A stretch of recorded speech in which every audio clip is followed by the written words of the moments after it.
I'm sitting here in South Africa, Johannesburg, and it's been Thursday, Friday, Shabbos, Sunday, Monday, Tuesday, 6 days in Johannesburg.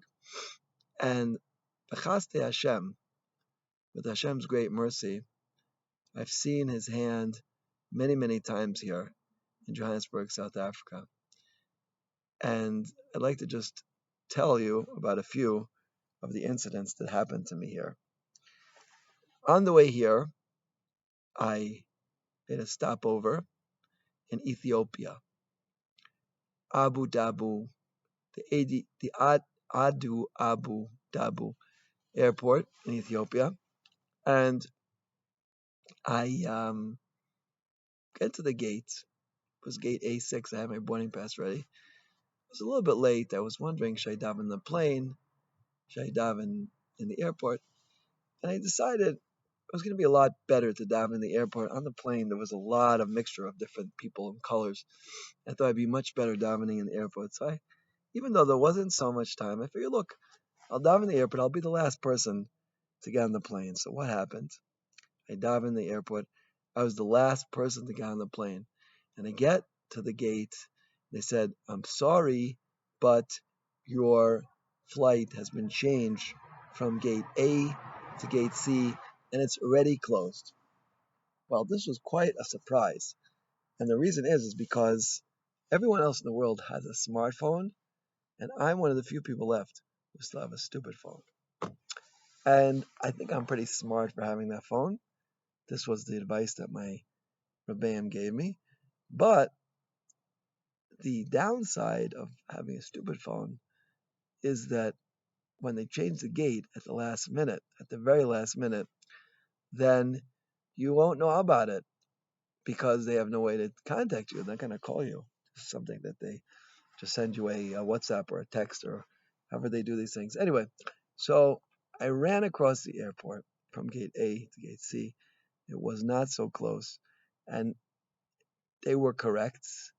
The gate was closed. I went out onto the, I guess, with the place where all the planes were. I said, I need to get to Johannesburg. I have a full schedule of classes to give. They said, I'm really sorry, but the flight is closed already. Can't get on. I said, but it wasn't my fault that I don't have a smartphone. They said, you know what? We're going to try. They took my boarding pass and they put me on a bus. And the bus driver was very positive. He kept going like this, giving me a sensation that I was going to get on that plane. And he was driving and he kept going like this. And Baruch Hashem, I was zoche to get on that plane. Chaste Hashem, Yisparach. We got to the airport and I got to Johannesburg.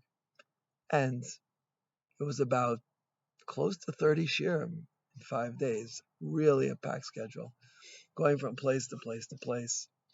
And everywhere I went, I saw tremendous siyata d'shmaya. I was talking most of the time, although not all the time, about thanking Hashem when things look bad. And I just saw incredible hatzlacha, incredible success in this endeavor. And I believe part of the reason for the success was because it was difficult in the beginning. Right? Chazal tell us, Pasuk in Tehillim, Hazerim Bedima Barini Ksaro. And we know, Kol Haschalos Kushios. Right? It says, if you plow with tears, then you'll reap with joy. The beginning is always hard. Kol Haschalos Kushios. My Rashir, Sikoshleski, told me that if it wasn't hard, then it wasn't a start, right? A start by definition is going to be hard. And if it's hard, that shows that you're really laying groundwork. You know, when you build the foundation of a building, it's really hard. You have to dig into the ground and get out that dirt and break. If you're in Israel, you have to break through the rock. It's hard. It's really difficult. Kol haschala is kushiyos. But once you made that haschala, once you got started and you're underway, so then smooth, almost everything in South Africa went really, really smooth. From one share to the next, transportation, food, listening, siyata d'shmaya. I bought 3 big boxes of Svarim. They all got sold. It was wonderful. Wonderful people. Wonderful shirim. Wonderful siyata d'shmaya. But it all started with difficulty. Kol haschalus kushios. All beginnings are hard. All beginnings are hard. And if it's not hard, then you haven't laid the groundwork, right? The Vilna Gaon, in fact, says that the entire Torah is hinted to in the word Bereshis, and they already someone put out what's a little pamphlet showing which mitzvahs are from which words, but that's the word Bereshis. But even the bays, even the dot in the bays is hinting to very, very big things.